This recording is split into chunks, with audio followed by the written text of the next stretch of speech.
অ' দাদা গাজৰ কিমান কিলো হৈছে এতিয়া? অ' দাদা গাজৰ কিমান কিলো? দাম নাই বা এই সন্ধিয়াৰ মুহূৰ্তত এই নদীৰ পানীৰ মাজত ভিয়া আছে। ঠাণ্ডা নালাগে নেকি আপোনাৰ? লাগে ইছে বহুত কিন্তু বেয়া লাগি আছে ইমান ঠাণ্ডাৰ মাজত যে আপোনালোকে কাম কৰি আছে। আজি কিমান উঠাইছে?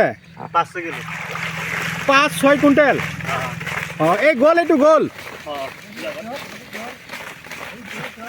বাবু ধৰ চাওক আমাৰ খাৰুপেটীয়াৰ কৃষকসকলে চাওক গাজৰবিলাক যে চাফা কৰি বজাৰত লৈ যায় কি পদ্ধতি মতে চাওক কিমান ধুনীয়াকৈ চাফা কৰি আছে। তো বন্ধুসকল আপোনালোকে মোৰ ভিডিঅ'টো য'ৰ পৰা নাচাওক কিয় আপোনালোকৰ মূল্যৱান আঙুলিটা লাইক দি দিব, যিমান পাৰে মোৰ ভিডিঅ'টো শ্বেয়াৰ কৰিব। চাওক বাঁহৰ খাচীত একদম গাজৰ উঠাই লৈছে এটা নদীৰ পানীত চাফা কৰি আকৌ এয়া চাওক লেট আছে বাছ তাৰ মাজতে থৈ দিছে আকৌ ইয়াৰ পৰা এইটোত ভৰাই আছে একদম ইয়াৰ পৰা আৰম্ভ কৰি কিনে একদম চাওক ইয়াত ধুইছে আৰু ওপৰত একদম পূৰা পেক আৰু এজনে চাওক পেক কৰি আছে। অ' বজাৰ কিমান আছে কওকচোন? আছে অলপ, মইতো পানীত যাব পৰা নাই। হা কিমান 15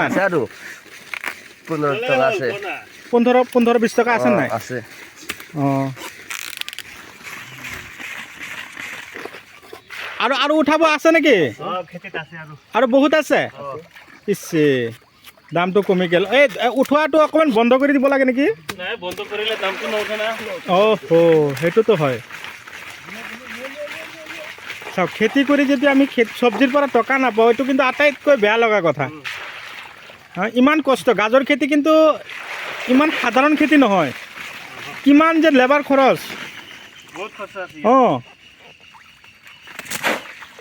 তাৰ উপৰিও চাওক এইবিলাক যেতিয়া গাজৰৰ লগত আমি এনেকৈ ধোওঁতে যিখিনি কষ্ট আৰু যিখিনি পৰিশ্ৰম আমি এইখিনি মূল্যই দিব নোৱাৰোঁ এনেকুৱা হৈ গৈছে। তথাপি বজাৰত লৈ যোৱাৰ লগে লগে এটাকৈ বস্তাত বোলে 5 কিলোকৈ আকৌ বেপাৰীয়ে বাদ দিয়ে।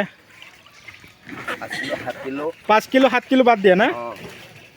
তো দাদা আপোনাৰ এই গাঁওটোৰ নাম ক'বনে? মাধৱ গোহাঁই কয় এইটো আমাৰ নামটো ক'ব অকণমান বুজা নাই। 3 নম্বৰ মাধৱ গোহাঁই। 3 নম্বৰ মাধৱ গোহাঁই। অঁ কিমান মাটি খেতি কৰা হৈছে? 2 বিঘা। অঁ চাওক বেলি 2টা বজাৰ লগে লগে ঠাণ্ডাত আমি একদম পূৰা কাপোৰ পিন্ধি ৰেডি হৈ থাকোঁ আৰু দাদাই চাওক এতিয়াও পানীত একদম পূৰা ভিজি আছে।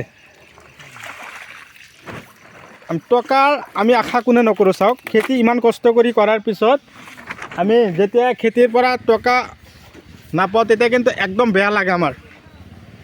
এই চাওক ইয়াত একদম পূৰা বস্তা পেক কৰি কিনে আনি থৈ দিছে 4টা। এটা বস্তাত কমেও 70-80 কিলোকৈ হৈ যাব।